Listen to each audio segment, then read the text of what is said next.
peneliti muda ataupun para peneliti senior. Selamat berjumpa kembali dengan saya, Yohanes Budiarto. Saya dosen di Fakultas Psikologi Universitas Tarumanagara, Jakarta. Rekan-rekan peneliti, pada saat ini saya hendak berbagi terkait bagaimana cara kita untuk menganalisis data yang berupa data sekunder yang diambil dari hasil-hasil penelitian terkait satu objek penelitian, yaitu bagaimana rasa malu berkorelasi dengan self-esteem seseorang. Dari berbagai macam temuan, lalu kemudian di screening, diseleksi, dan akhirnya saya menemukan sekitar 18 studi di sini. Ada 18 studi di sini kurang lebihnya, ya ada 18 studi exactly. Nah, ini adalah data yang sudah saya temukan. Jadi dari 18 studi yang sudah terpilih ini, saya menemukan nilai korelasi, koefisien korelasi yang dapat dikumpulkan di sini dari penelitian dari Fehring, Tasca, dan Chen tahun 2002 misalnya. Di sini nilai korelasi antara shame atau rasa malu dengan self esteem itu adalah negatif 0,980 dengan jumlah partisipannya 79 dengan rata usianya 36,49. Nah, di sini kita nanti akan mencoba untuk mensimulasikan bagaimana caranya menganalisis data meta analisis pada penelitian korelasional. Nah, baik, kita langsung saja. Pertama yang harus diperhatikan adalah angka korelasi yang ditampilkan di sini adalah, tolong perhatikan di sini adalah ada angka negatifnya, artinya korelasinya negatif. Ya, hampir semuanya, ya semuanya ini bukan hampir lagi, semuanya adalah negatif korelasinya. Lalu kemudian jangan lupa di Excel itu diberi tanda titik sebagai pemisahnya, bukan koma. Ya, Anda bisa cari nanti di file option, ya di file, ya di option, nanti Anda bisa ubah misalnya, nah ini advance, lalu kemudian use system separatorsnya, decimal separatornya itu titik, pastikan.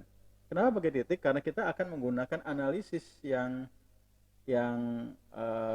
memanfaatkan program gratis dari Jamovi.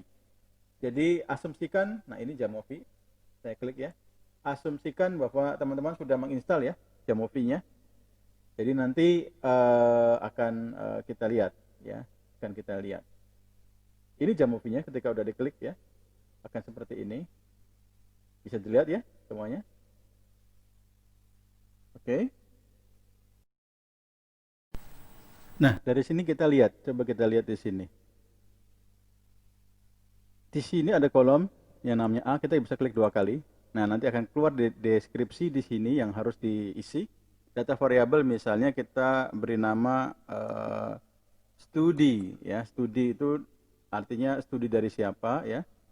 Lalu kemudian sifatnya apa? Sifatnya karena studi itu kita buat nominal saja ya.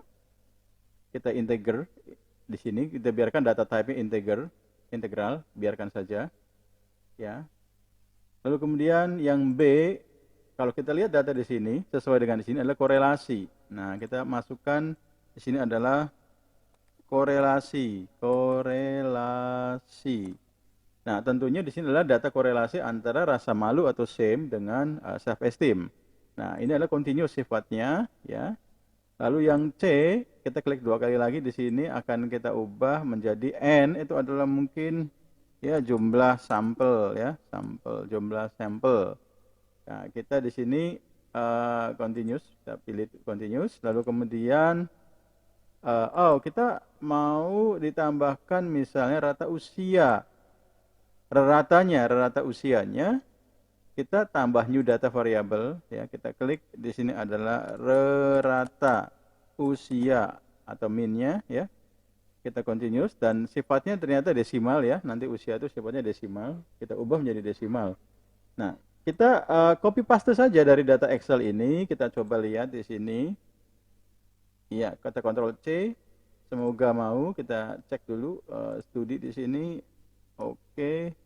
Oh, could not assign the data. Berarti ada masalah. Berarti ini bukan integer, tetapi teks. Kita cek di sini. Kalau kita Ctrl V, iya. Di sini mau, ya.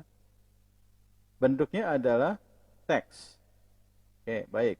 Lalu korelasi kita copy dari data yang sudah kita kumpulkan, Ctrl C, dan kita Ctrl V, kita pastikan, oh, could not assign non-integer value to column correlation.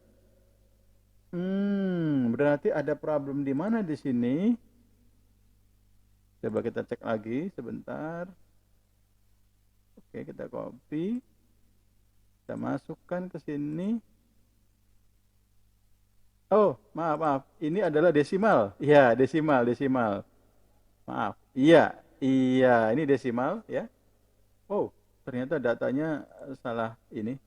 Kita perbaiki dulu di sini. Nah, di-cut, kita paste di sini. Iya, ini. Lalu jumlah sampel di sini bisa kita tarik gini ya. Nah, jumlah sampel itu bukan desimal tentunya di sini, tidak ada desimal. Lalu kita tinggal Ctrl C aja, kita copy lalu masukkan ke sini, pastekan di sini, Ctrl V. Rata usianya continuous, desimal ternyata di sini karena memang ya datanya memang desimal. Nah, ini dia datanya.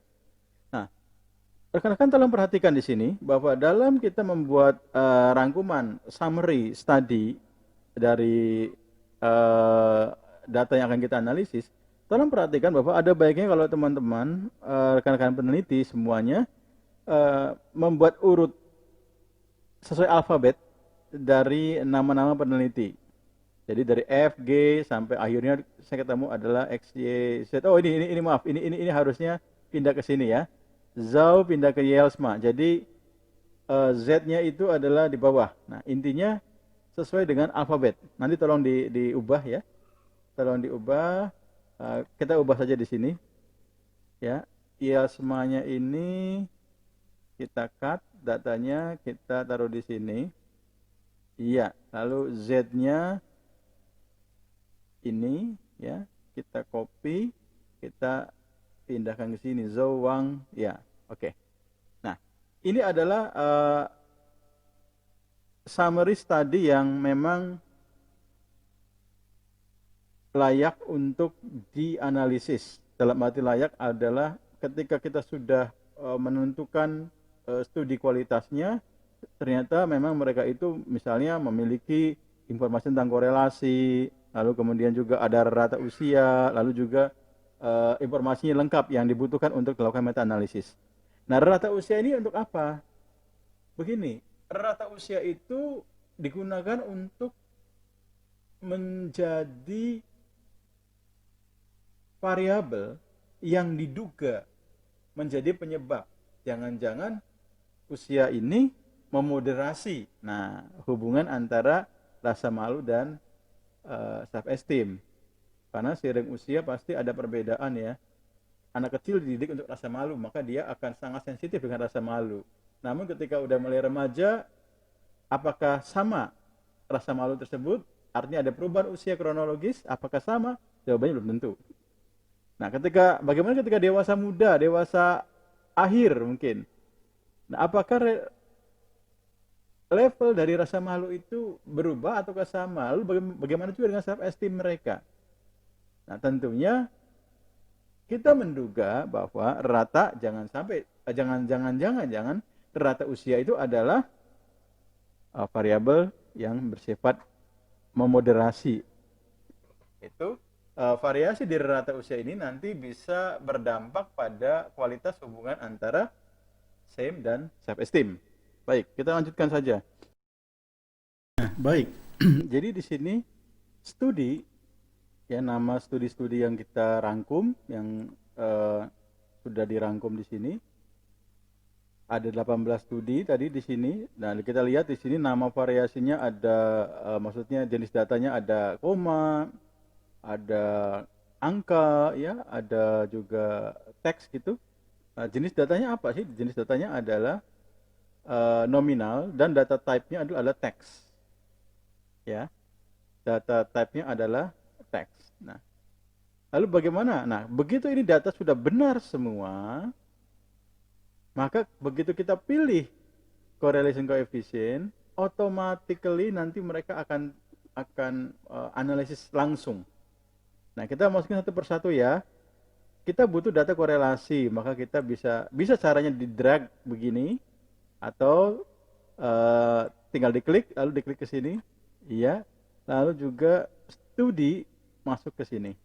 Nah, kita lihat di sini hasilnya sudah muncul. Hasilnya sudah muncul di sini.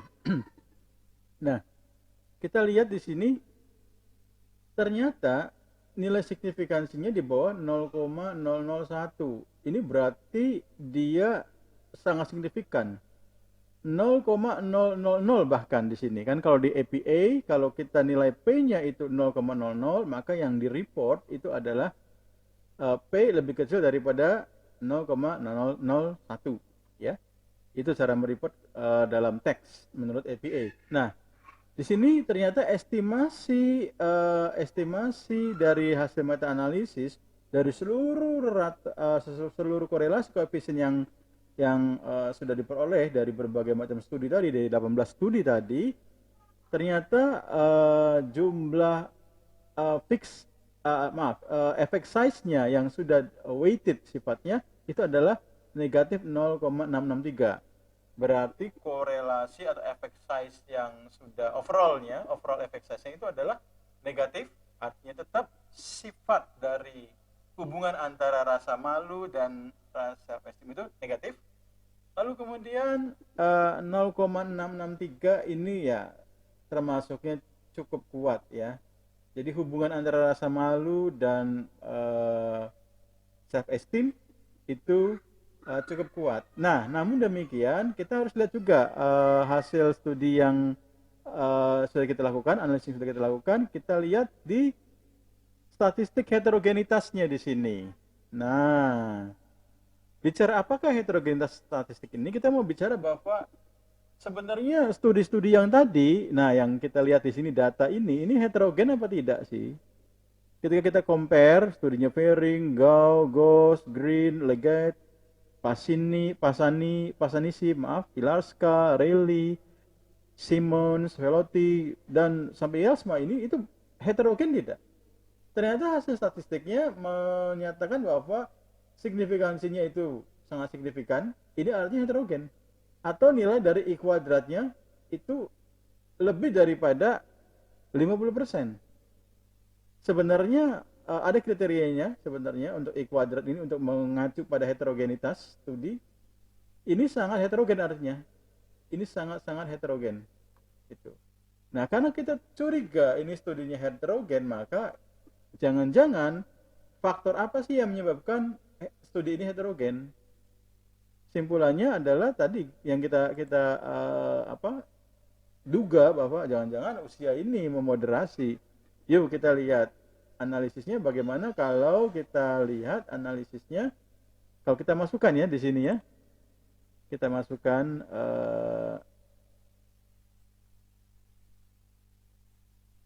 kita kembali lagi, ini korelasi, ini nama studi, jumlah sampel. Nah, ini rata masuk ke sini. Iya. Oh, Y is empty and has only. Oh, maaf, kita mau cek dulu di sini sebentar. Data rata usia. Ada yang iya. Ini ada datanya ya, muncul ya. Kita lihat di sini.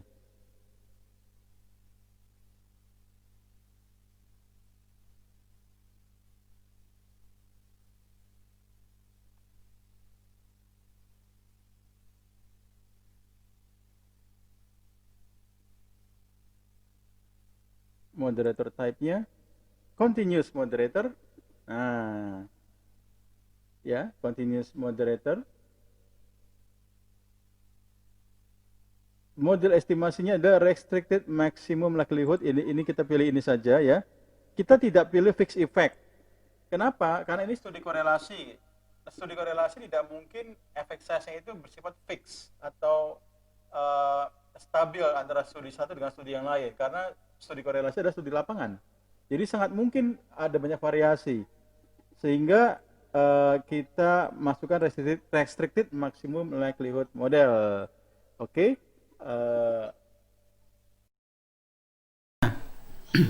Kalau dari sini jelas sekali ya, jelas sekali bahwa apakah rata itu punya pengaruh moderating atau dalam artian bisa menguatkan ataupun dapat melemahkan hubungan antara rasa malu dan self esteem seseorang.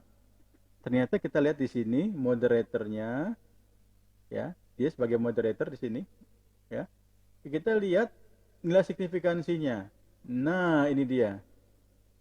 Dari sini ternyata nilai signifikansinya lebih kecil daripada 0,05. Ya, namun kalau dalam APA yang harus disampaikan adalah nilai p-value-nya langsung, bukan lebih kecil daripada 0,05 atau tidak, tapi langsung p-value-nya, yaitu poin 0,024. Artinya dia signifikan.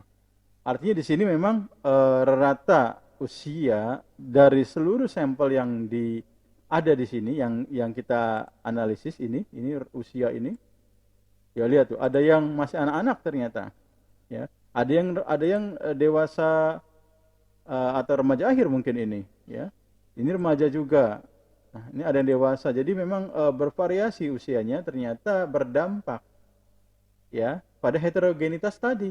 Ya, kenapa I kuadratnya itu jadi tinggi? Salah satunya diasumsikan, diduga dan sudah teruji, yaitu usia itu sebagai moderating variabelnya di situ. Nah, yang menarik di sini adalah ini terus terang aja ini menu modul baru dari Jamovi, terutama major di sini, yaitu kalau mau saya tambahkan lagi di sini, tadi saya sebenarnya ada data yang lain ya. Kalau kita lihat di sini ya, ada kualitas studi. Kualitas studi 1 itu berarti kualitas studi tersebut adalah kualitas studi yang sedang. Sementara kalau yang 2 di sini codingnya artinya kualitas studinya itu tinggi. Nah, kualitas studinya bagus itu berdasarkan kriteria ya. Itu nanti dalam video saya selanjutnya bagaimana cara menentukan quality study itu ada toolsnya sebenarnya, ada kriterianya.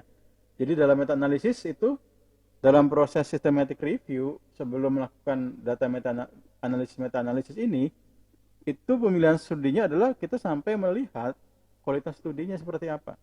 Itu. Kalau kita mau studinya ini, kualitas studi ini mau dijadikan sebagai moderating variable, bisa juga.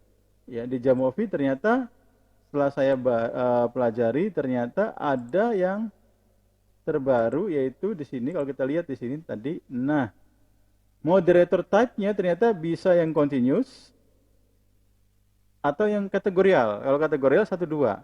Nah, itu tadi. Kalau yang continuous itu ya tadi lebih ke angka ya. Angka yang sifatnya bukan pembeda. Coba kita lihat lagi di sini. Kalau kita masukkan data ini kita terus terang aja saya belum pernah menganalisis dengan Jamovi dengan kriteria kategorial. Ini sangat baru di sini, sangat baru sekali.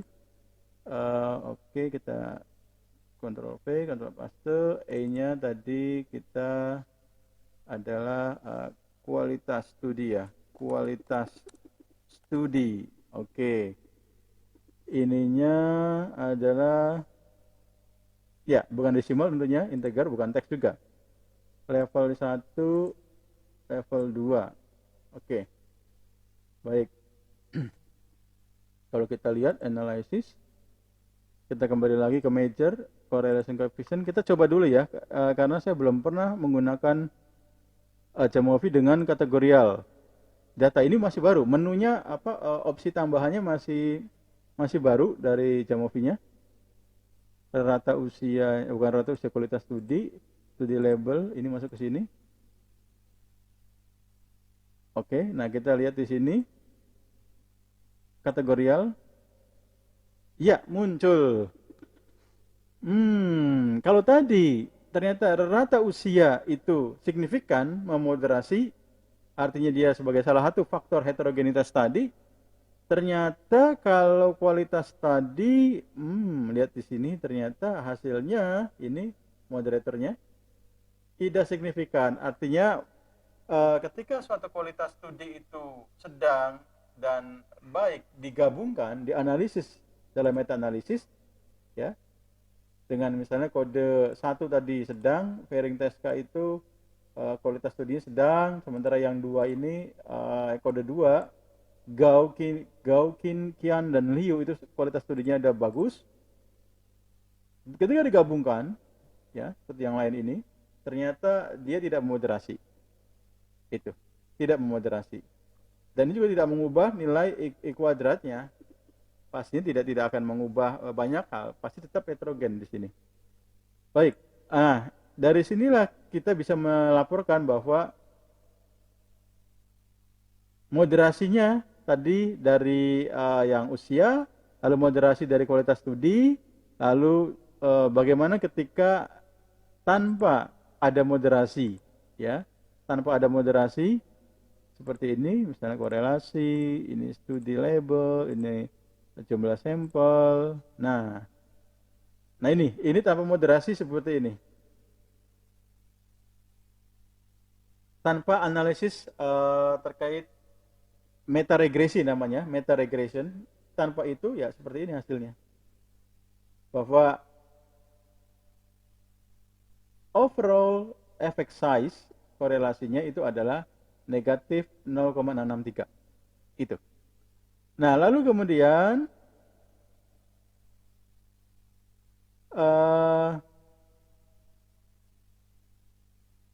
kita lihat di sini sebenarnya. Nah, di sini ada publication bias assessment.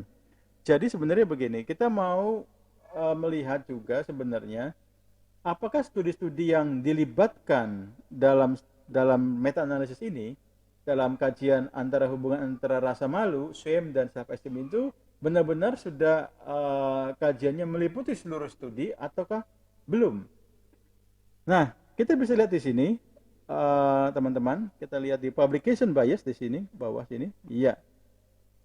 Di sini adalah kita punya metode file save n. Ini file save n ini adalah jumlah studi, n itu jumlah studi yang tidak memiliki effect size yang signifikan. Jadi kalau korelasi itu tidak signifikan, ya, suatu hubungan antara variabel x dan y, dalam hal ini adalah shame dan self esteem, itu tidak signifikan, kecenderungannya orang tidak akan publikasi. Betul? Mayoritas orang tidak akan berani publikasi ketika hasil risetnya tidak signifikan, tidak sesuai hipotesis. Kenapa? Karena takut ditolak oleh publisher. Sehingga akhirnya masuklah ke laci yang kita sebut sebagai fenomena file save drawer. Drawer itu laci, ya. Nah, dari sinilah Rosenthal, Orwin, dan Rosenberg, dan masih banyak lagi orang yang berusaha untuk sebenarnya ada nggak sih jumlah studi yang nggak signifikan yang tidak dilibatkan dalam meta analisis ini. Kurang lebih seperti itu. Nah, kalau kita lihat di sini, ya, berdasarkan Rosenthal, di sini Rosenthal, ya, file save n-nya Rosenthal, ternyata file save n-nya jumlahnya ada 10.603 studi. Dan sorry, file ini Rosenthal. Di sini nilai p value-nya adalah 0, sangat signifikan, 0,000. Ini Rosenthal, ya, karena sangat banyak sekali metodenya. Saya lupa tadi, maaf. Di sini karena signifikan, maka artinya memang banyak studi yang tidak dilibatkan. Studi-studi yang tidak signifikan, yang tidak dilibatkan dalam meta analisis ini. Jumlahnya berapa? Kurang lebih ini 10.603 studi. Nah, kalau kita lihat juga, kalau mau menurut Orwin, nah Rosenthal ini banyak ditolak karena meta analisis dianggap tidak bekerja dengan probability, ya. Nah, lalu kemudian file save n method dari Orwin, kita lihat di sini hasilnya adalah iya. Orwin tidak memasukkan nilai probability, Ya, di sini Orwin menilai bahwa jumlah file CFN-nya yang hilang itu adalah 18 studi. Artinya banyak jumlahnya studi yang tidak signifikan menurut pendekatan Orwin itu ada 18 studi yang tidak dimasukkan dalam studi analisis di sini. Itu.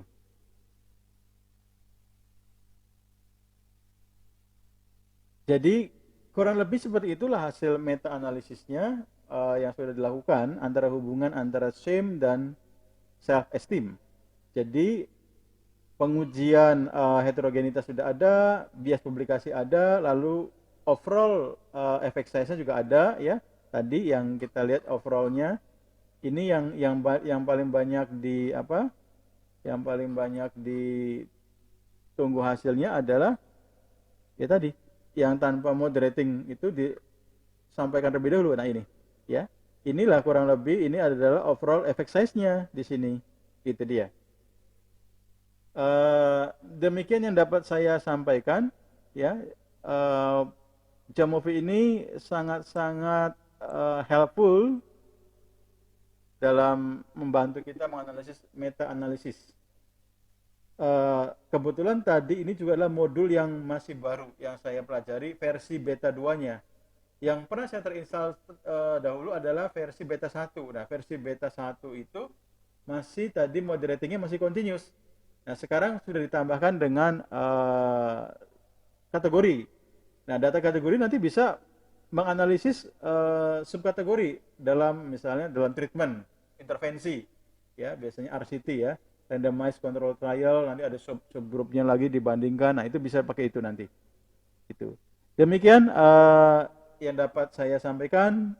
Mohon maaf apabila ada kesalahan. Jangan lupa subscribe.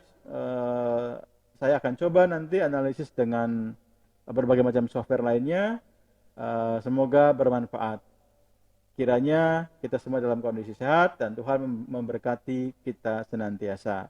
Salam sehat.